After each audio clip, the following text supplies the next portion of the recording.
یو وخت داسې و چې الله رب العزت په باچاهانو کې ډېر کوالټیانې راجمع کړي وي.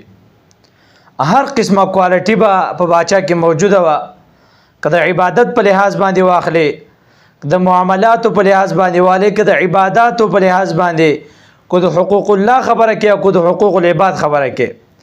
الله رب العزت په باچاهانو کې هر قسمه کوالټي به الله جمع کړي وه په دیو کې.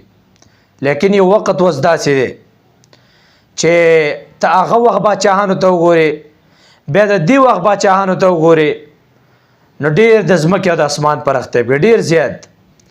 کله چې قطب الدین بختیار کاکی رحمه الله تعالی دی وفات شو، نو په هندوستان کې یوه چرچه خوره شوه چې بختیار کاکی رحمه الله تعالی وفات، چې هغه ډېر ولی او بزرګ انسانو او ډېر خلکو پیرم و استاذ هم د ډېر خلکو، نو ډېر یوه چرچه خوره شوه. ډېر انتهایی خلک جنازې له راله، ډېره زیاته ګڼه وه.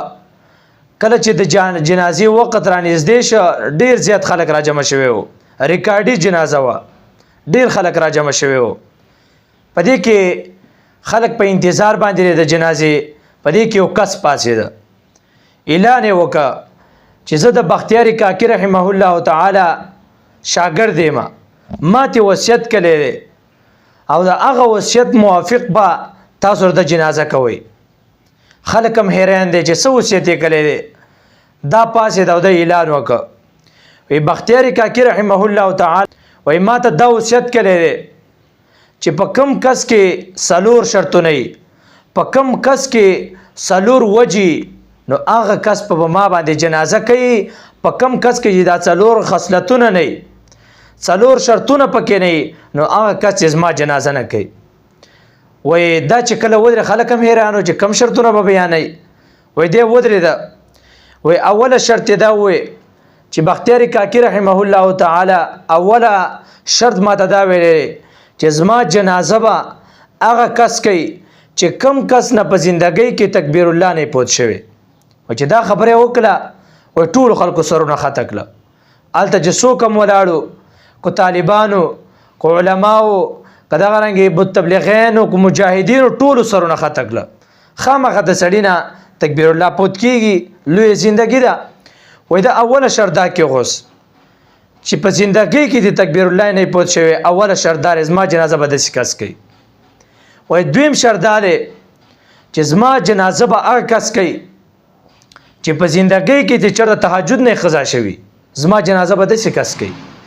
به ډېر خلکو په دې کې هم سرونه خطه کړه. وایي دریم شرط یې وویل چې دریم شرط دا دی چې زما جنازه به هغه سړی کوي چې په زندګۍ کې نظر د اجنبي ښځې ته، پردۍ ښځې ته په زندګۍ کې نه یې کتلي. وایي ټولو خلکو سرونه خطه کړه. یو کس هم داسې نه و چې هغه کې دا ټول خصلتونه موجود وي.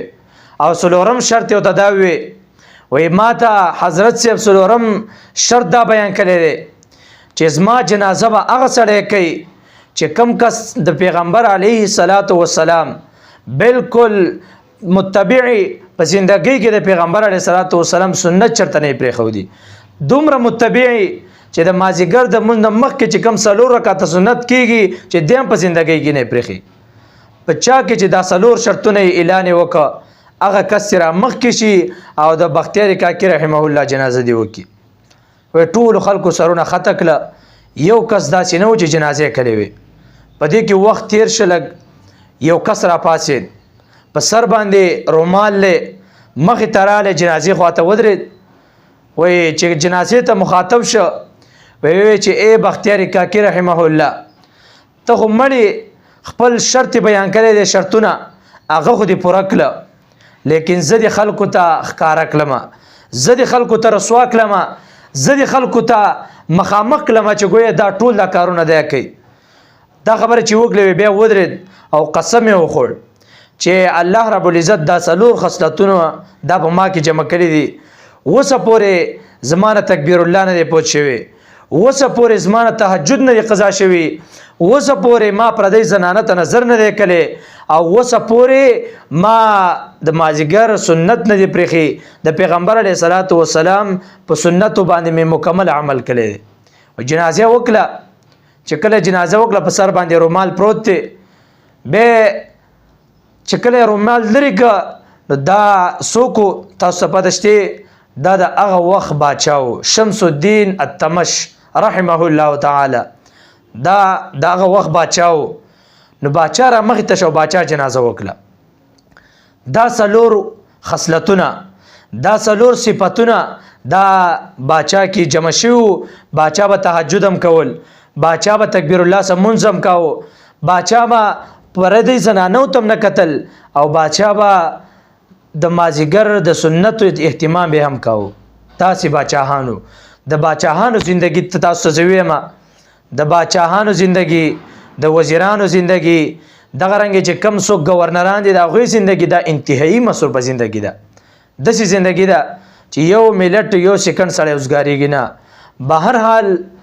د باچا شمس الدین التمش رحمه الله په دغه سختترین حالت کې هم دغه څلور صفتونه به په ځان کې جمع کول څلور خصلتونه او په دغه عباداتو به کول او دغه د زندګۍ معمول وس په دی وخت یو عام انسان چې بالکل اوسګاری نو هغه چې باچا د څلور صفتونه په ځان کې شي جمع کولې نو یو عام انسان چې الله رب العزت راخه پراخه وخت ورکړي اسی نو هغه د څلور صفتونه په ځان کې څنګه نشي جمع کولې نو کوشش وکړ دې